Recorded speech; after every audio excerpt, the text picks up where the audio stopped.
the other side of events, and the other, you know, there is a private property of news, like there is a private property of memory, a private property of the right to talk, to the right to say, to the right to be heard.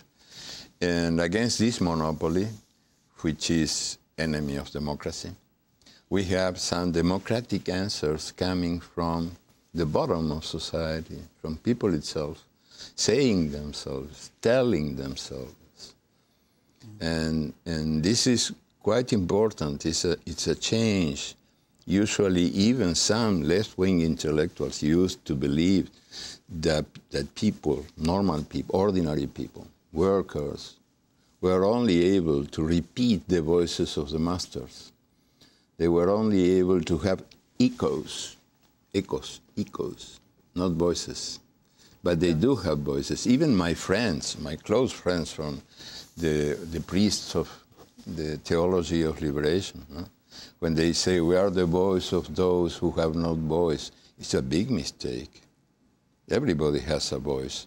The problem is that they cannot be heard. But everybody has something to say that deserves to be heard, perhaps celebrated, perhaps at least forgiven. You were a pallbearer in the last weeks for the great writer Mario Benedetti, yes. Who died at the age of 88, a fellow Uruguayan. Yes. What did Mario Benedetti mean to you? What was your relationship with him? Well, he was very generous with me, a very generous person. Since I began writing, I was lucky with the old writers.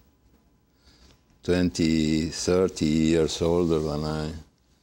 When I began writing, I received help from Benedetti, from Monetti also. And they were patient and generous with me. And Mario was especially generous, like Julio Cortázar, for instance.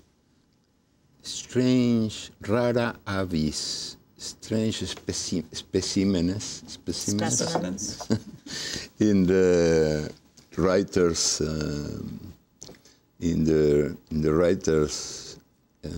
community, because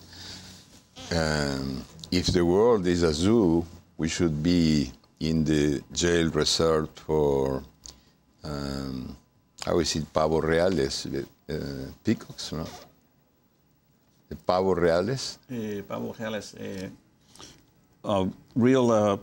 the pavos reales are the turkey. The turkey. Yeah, but the turkey with this beautiful, colorful feathers. The peacock. The peacocks? Yes. Mm-hmm. So the peacocks would be in the jail of peacocks. Mm-hmm. And each victory is not celebrated when you find a colleague in the street. How are things going? Then if he says, fine, great, you can't imagine. Then a liver attack is happening. You can see it. The face turn green. You need immediately a doctor, an urgent service from a doctor. And Mario Benedetti or Julio Cortázar were able to celebrate other one's success. They were very generous, both of them. We just have a minute, and you have just recovered from cancer, lost half your lung. In this last minute, what gave you hope and strength to battle your own cancer?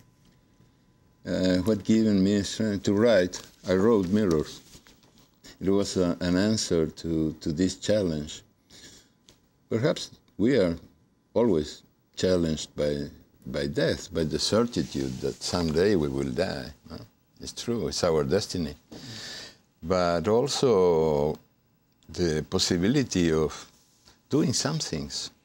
I mean, to go on believing that there is a possible way of stay alive in your queridos querientes, in the people you loved and were loved by. Well, thank you for sharing this book and your recovery with us through mirror stories of almost everyone. Thank you, Eduardo Galeano, for being in the studio with us. That does it for our show. If you'd like a copy of today's broadcast, you can go to our website at democracynow.org. You can also look up all of Eduardo Galeano's books.